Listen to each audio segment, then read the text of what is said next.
Good evening, YouTube. This is Johnny. Thought I'd make a video. It is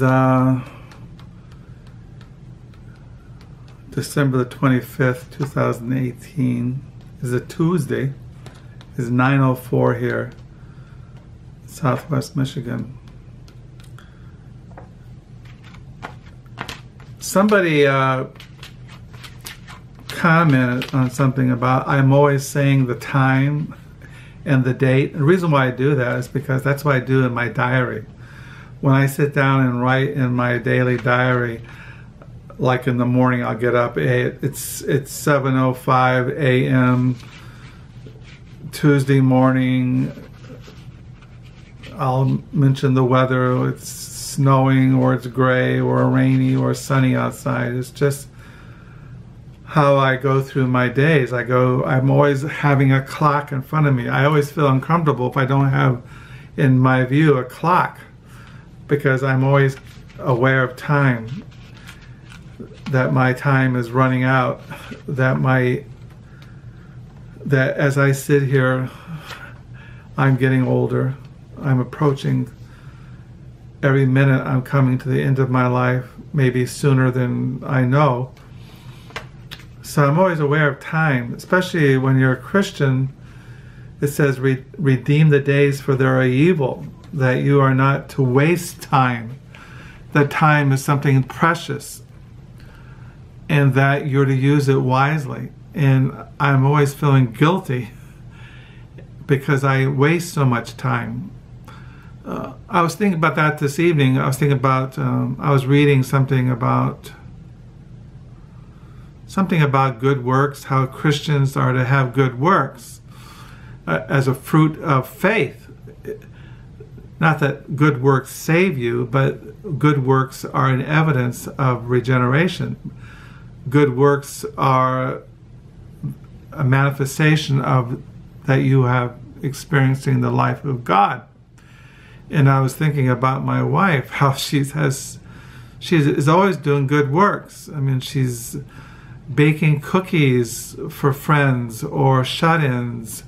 She's making cakes for potlucks, and she's making meals for families that just had a new baby, or she's sending money off to some relief people, or she's sending a card out to somebody who's lost a loved one. And she's just always, her life is always one of good works. And I look at my life and I don't have any good works that I can look at.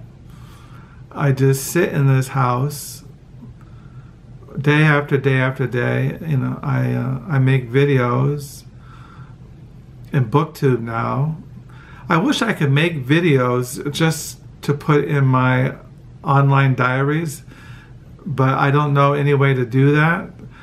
I mean, I would like to make videos that only I could see, or a select few, because I just like making videos as it's kind of like another way of making or writing a diary, that I can not only write down my days, but I can film a little fragment of my day-to-day existence as I wander this American wasteland, this howling, insane, crazy world that's just absolutely filled with wickedness and evil and depravity and war and ecological disaster and stupidity, and just goes on and on and on. That there's no way I can stick my head in the sand. I have to just keep my eyes open and be bombarded day after day after day with all this crap. And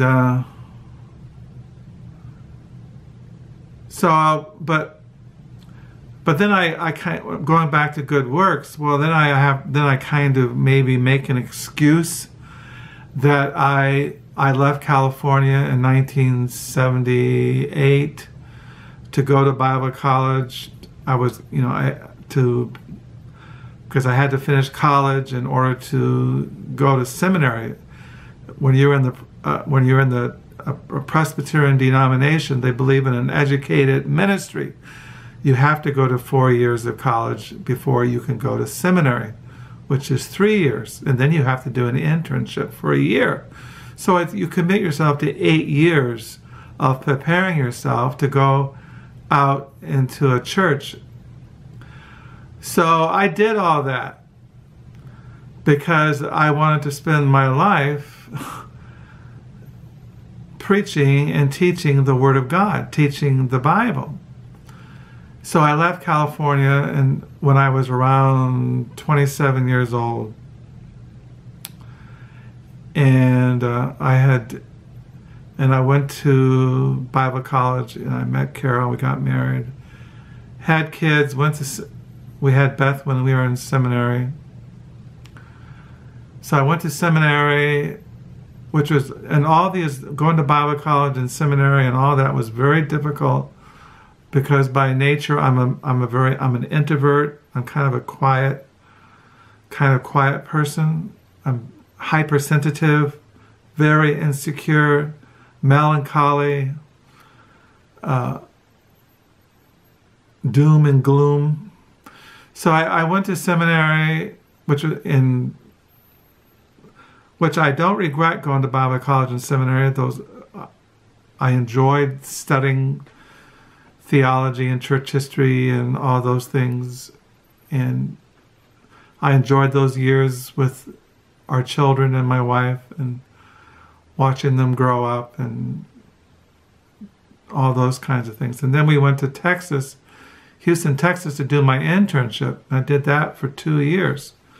Reason why I did it for 2 years is because I couldn't do it full time because they couldn't pay us any money.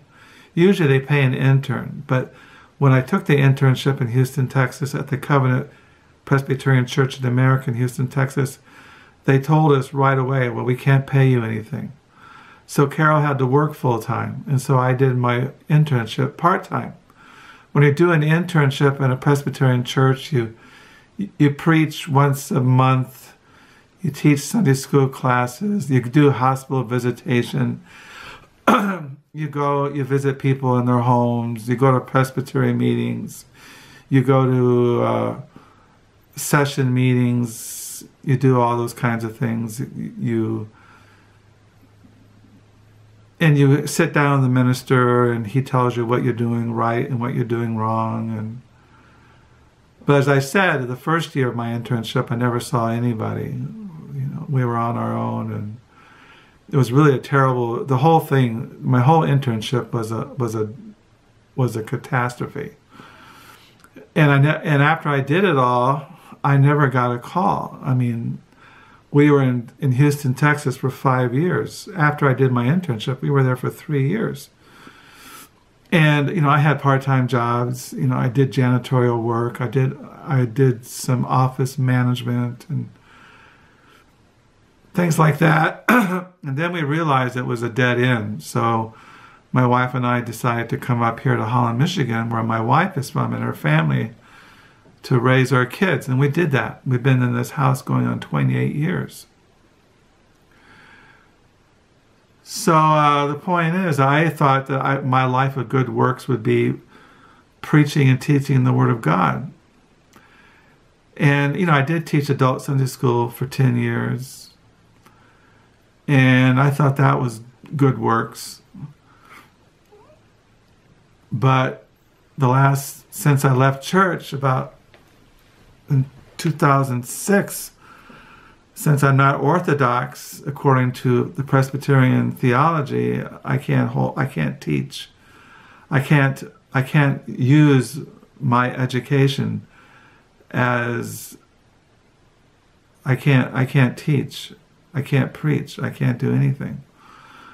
So now I'm 66 years old, sitting in this house on Christmas Eve, Christmas night, talking into a camera about time It's 9:14 here on a Tuesday night, Southwest Michigan.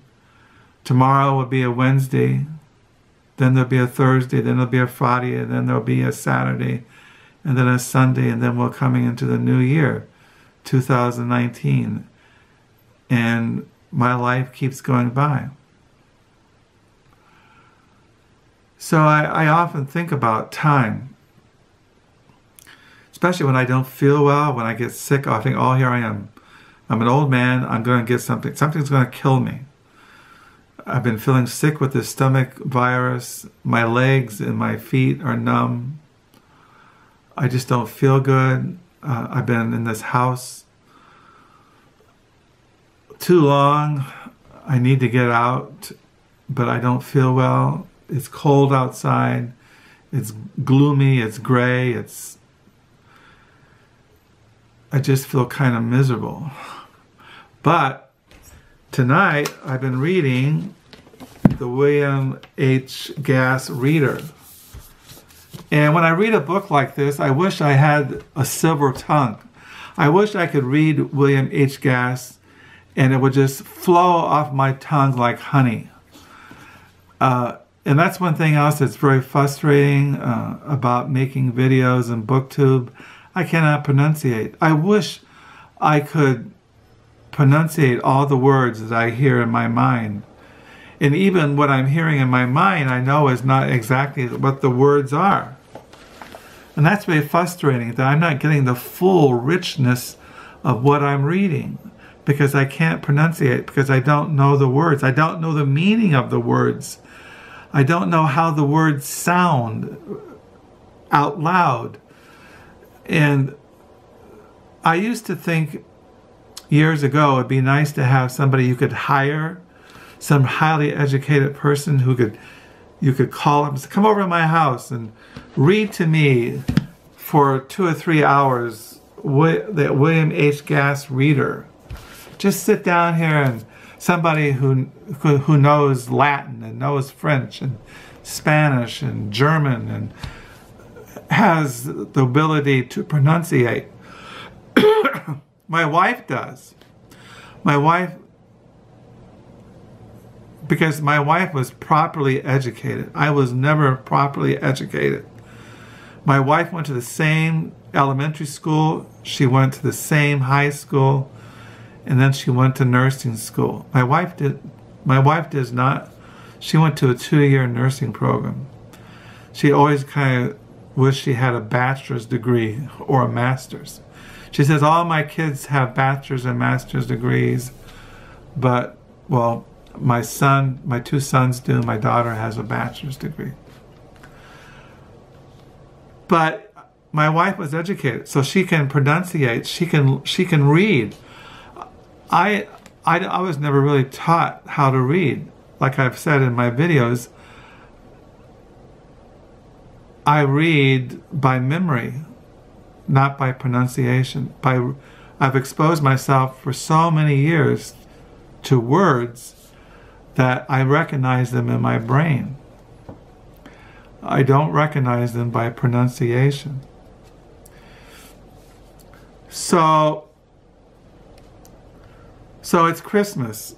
And today I didn't really do anything. Today I read my commentaries on the Gospel of John. I've been feeling sick. I sat in the dark. I dozed. I watched the birds. I watched people on BookTube, read the news, checked my email a million times. You know, I never get any personal email. I don't know why. I check my email at least 10, 15 times a day. And I haven't gotten a personal email in many, many, many years. And I don't know what I'm expecting. And, you know, why do I read the news? The news is all depressing. I mean, there's no good news. It's all overwhelms me with the tragedy and the sadness and the death and the misery in the world. So I just kind of wander around in this house talking to myself. My wife got up tonight at 6:20. She went off to work. She's working. She worked Monday, Tuesday, and now she's going to work Wednesday too. And then she's off a couple of nights. Next month she goes part-time. So she's going to semi-retirement. But I kind of feel bad for my wife because she kind of lives with this gloomy old man who's always groaning and complaining and moping around and looking into the abyss. And where's the joy? You know, hey, this is Christmas. Where is the Christmas cheer? Merry Christmas, Merry Christmas, Merry Christmas. Joy to the world. And all these kinds of things. And I'm feeling sick to my stomach. But this morning I made a video and I didn't really acknowledge the fact that it's Christmas. So this is kind of like my Christmas message, or my Christ Mass message. I was going to talk about, you know, I know when I was going to start this video, I was going to talk about, I keep having this Christmas memory. I didn't really celebrate Christmas really up until I got married. Now I had girlfriends, and I think that we had Christmas, but I don't remember. I know we did, but I don't remember any of those. I don't remember Christmases when I was growing up. I know that they were observed, but none of them stood out in my memory. I don't have any kind of anything of those days. Most of my Christmas memories are kind of like in the dark. But I did have one Christmas memory, and I was going to talk about it, but now it just seems kind of trivial. It doesn't seem important anymore. So the whole purpose of this video was to say, I hope you had a Merry Christmas. Till next time, bye.